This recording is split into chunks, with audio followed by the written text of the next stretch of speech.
Are you comfortable just kind of giving us an overview of what your offer looks like? Yeah, absolutely. So the specific offer I'm with, I won't name the company, but it's AI software.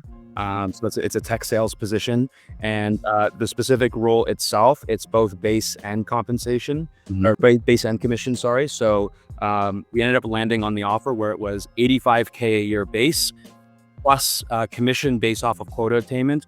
So quite substantial. I believe the OTE itself was, what is it, 85 and 85. I can't do the math. So 170. 170. Thank you. And do you have experience in tech or AI? None at all. Is it remote? It is a remote position, yes. A little overwhelming sometimes. It's like there's like 5, 6 different interview opportunities coming at me at once in like a week sometimes. And I was like, okay, I have to like make sure I'm prepared for each and every single one. So sometimes it was like at a point where I was like, this is like a little overwhelming how many opportunities are coming through. But the fact that this, for me specifically, this all took place over a 3-month period astounded me with how fast that process was.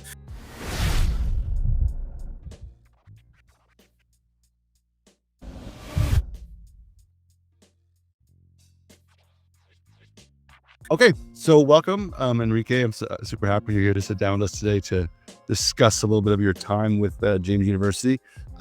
Before we dive in, for anybody who's watching, like, who is Enrique and what do you do? Yeah, for sure.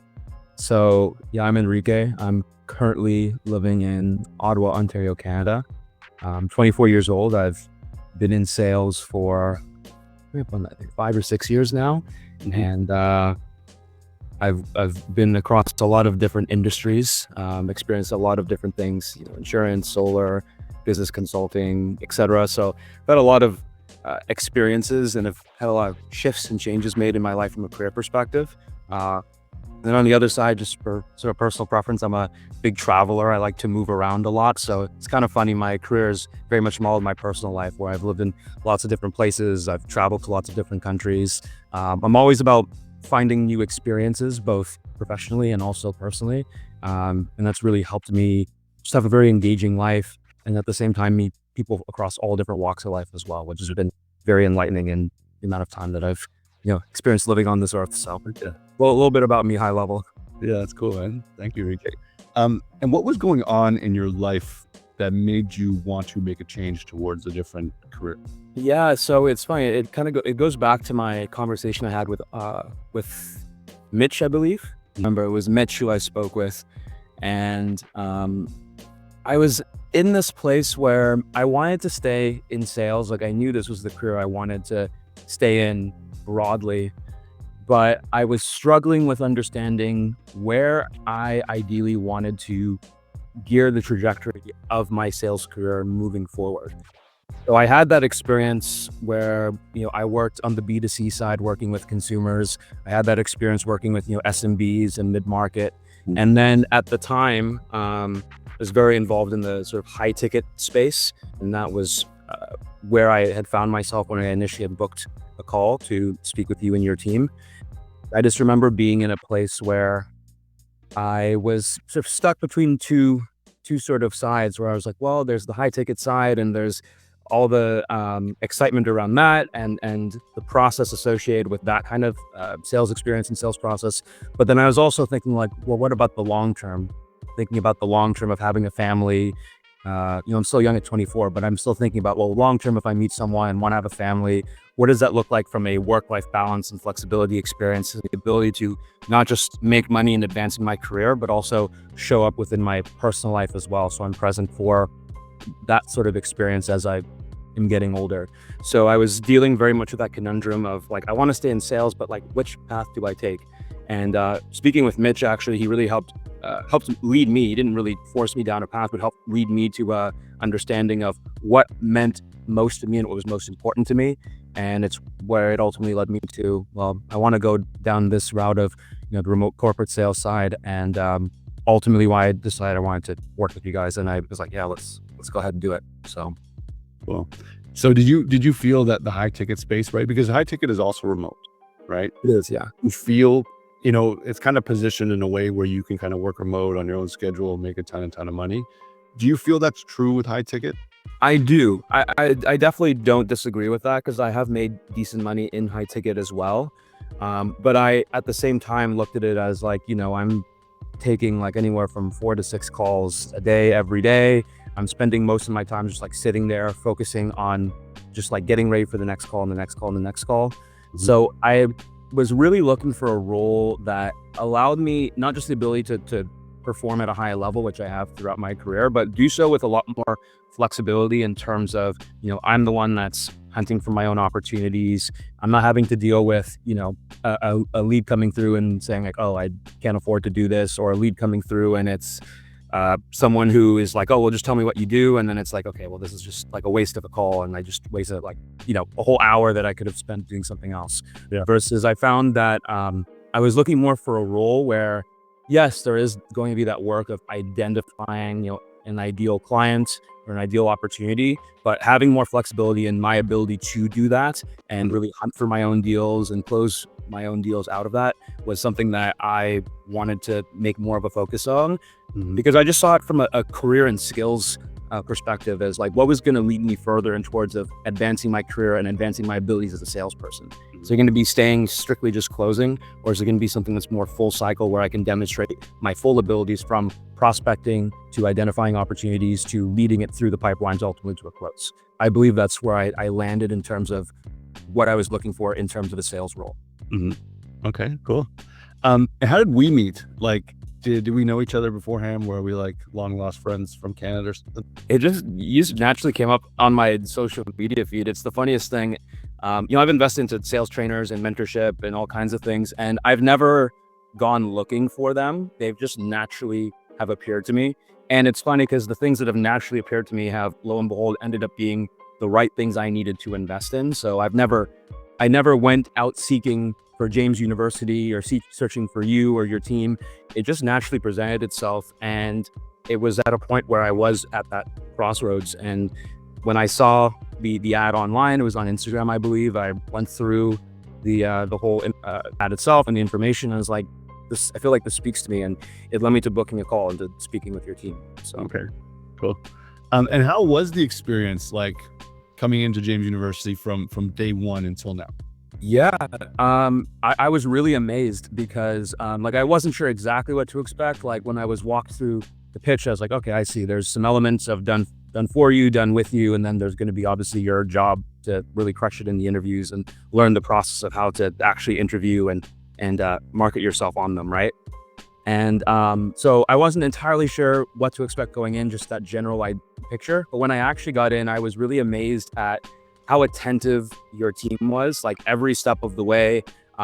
Even from the beginning, like the whole idea of like the LinkedIn rebrand and understanding how to like rebrand my resume and making different versions of it. Like, yes, there was that done for you component, but I learned so much just from that perspective that I took moving forward as like how to really brand myself as and market myself in a specific way that's enticing to recruiters and hiring managers. So it was even cool because I was learning that process as I was going through. And then when we got to the point where it was like time for interviews and preparing and understanding the STAR framework itself of how to effectively interview in a way that where you're speaking coherently, but you're with the right detail, not over talking or not under talking.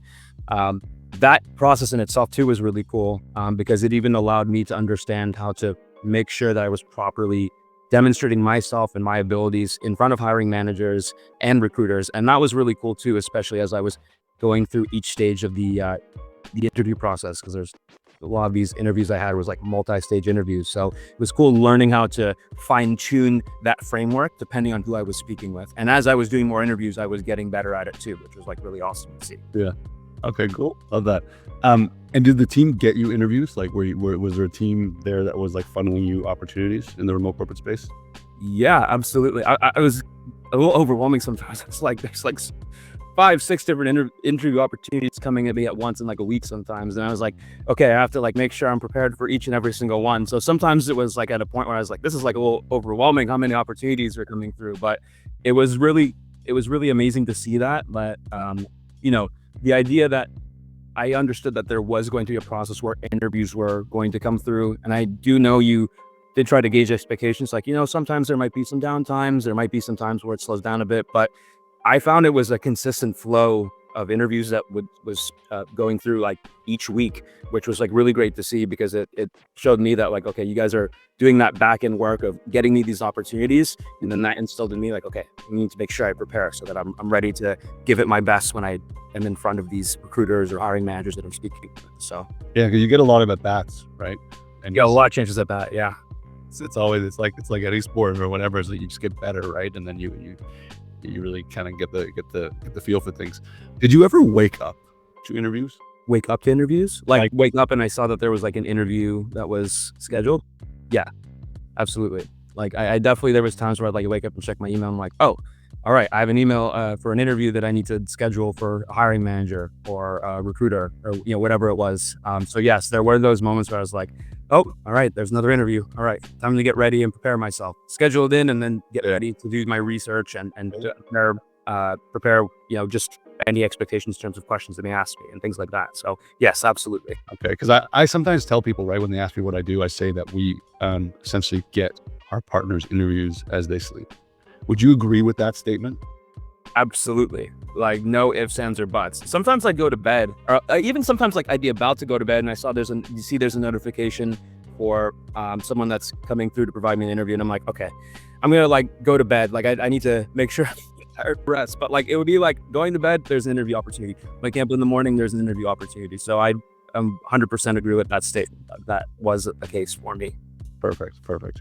And then you got an offer, which is super cool and my favorite thing to discuss. For anybody who's watching, are you comfortable just kind of giving us an overview of what your offer looks like?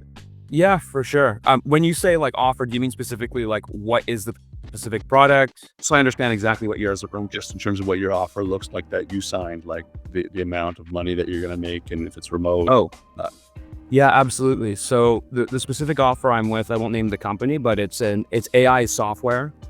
So it's a tech sales position, and the specific role itself, it's both base and compensation, or base and commission. Sorry. So we did some negotiation, which appreciate you helping me out with. So we ended up landing on the offer where it was $85K a year base plus commission based off of quota attainment, and that ranged between 7 to 10% based off of hitting on target versus on OTE versus above. So quite substantial. I believe the OTE itself was, 85 and 85. I can't do the math. So 170. Thank you. So yeah, so OTE of 170, which is really great. And even looking at the OTE itself and what's possible with the specific software itself, it's very much like a blue ocean market. So I am like absolutely confident that I could crush past that OTE from what they've shared, and with the reputation of the company itself, even if it's more of like a startup sort of situation. So that made it really exciting for me, because it showed like, okay, well, here's what they say is possible, but here's what I know is possible given the reputation of the company and their suite of products that they provide, and what I specifically am going to be selling. So that was like really cool from like just an overall perspective. And do you have experience in tech or AI? None at all. I think the coolest thing about it, the hiring manager gave me his number personally, and he's like messaging me and calling me and stuff. So like we established a really good connection already. And he said that like there were hundreds of applicants that like had tech sales experience, software experience, and I ended up beating out all of them, mainly due to the fact that even though I didn't have the tech sales experience, my ability to demonstrate my skills through each round of the hiring process, my personality, my grit and tenacity, all of that combined is ultimately what led them to say, hey, like, you want to take a shot with you, because yeah, you may not have the tech sales experience specifically, but what you bring to the table, like we can teach you our software and our products, can't teach what you have. And that was like really, it's such a major compliment for him to give that to me personally over the phone. So that was like really amazing to hear. So for anybody like because we get a lot of people also who inquire and they're nervous about going into tech or SaaS because they feel like they don't have that experience, and why should somebody choose them, right? Did you ever feel like that prior to landing your offer? Absolutely. Yeah, absolutely. And there's even parts of me that still feels a little bit of the nervousness and stuff too, as I'm going through the transition, right? Because it's like a new experience. But what I would share on that front, and what really helped me, was realizing that, okay, I've sold in a number of different industries. And so being able to speak to the fact that every time I entered a new industry, I was able to excel based off of, my experience that I accrued, my ability to learn the product very quickly, my ability to really refine my process in terms of prospecting and identifying ideal opportunities, and then ultimately closing deals, and learning from other individuals as well, like learning from top performers within the companies that I worked with. I always would demonstrate that in each one of my interviews. And even when I ended up not getting certain opportunities, the fact that that was a sticking point that was mentioned in every single interview when I would speak with the hiring manager or recruiter, the fact that I was able to, regardless of the industry I was in, to really just jump in full tilt and learn the process and learn the product itself, and being able to fine tune that into having success was a really key thing that they honed in on. And when it came to this specific company that I now have this offer with, that ended up being a strong enough sticking point that they wanted to take a shot with me despite not having the experience. So I'd say a big component, just to wrap it all together, is really relying on the metrics or the specific points of success, or specific points that led to success in the career or the jobs that you already have been in, and using that as the basis for why you would excel in the role that you're applying or that you're in the interview for, and being able to detail that in a way that's very clear and communicative, that I was able to do this in these specific roles, and this is why I am confident I have that success, and being able to do that with confidence and certainty is a really big part of it. Yeah, I would say that's the advice I would take, is because that's what I did, and that's what allowed me to really get these opportunities that I didn't have the technical experience in, but with the experience I had in my other roles, it's what allowed me to demonstrate why I believe that I would be successful in this role despite not having the experience. Okay, good answer. I like it. Yeah. So just to recap, so AI tech as an account executive, 170 OTE with an 85 base, room for growth. Is it remote? It is a remote position, yes. I'm actually moving. I'm in Ottawa now. I'm moving over to the East Coast to spend time with my family, and then from there, I'm actually late into the year planning on moving outside the country for a couple months. So that's the beauty of it too, is that yes, it is a remote corporate sales position, but the fact that it's remote and there's that flexibility of I can still work and live and travel anywhere while still having access to an opportunity like this, similar to what I've had with high ticket, is a really amazing thing for me, because it means, okay, I still have the flexibility of being remote while also furthering my skill and career development on the same side of things. So that's a really amazing part of it too. Yeah. Okay, cool. And you have a base? Yes, and the base salary too, which is nice to have as well. So that's a nice part of it. Yeah, beauty. Yeah. Are you happy, Enrique, with the way things turned out? Yeah, I am. As I said, there is those nerves of I'm stepping into something new, and there is that uncertainty of what may come to be and things like that. But I think that's a normal part of the process, especially when you're entering a industry that you're not used to or you're unfamiliar with. But with that being said, I definitely would say that I am happy. I hope you can see from my face and how I'm talking and everything that, it's I'm very excited and happy to be granted this opportunity. And at the same time, I see it from a perspective of, yes, the money and everything, but really just from how it ultimately will allow me to progress in terms of my skills, my career, but even just as a person overall, as I continue developing and as I'm going through life. So I see it as this is the next chapter and the next stage.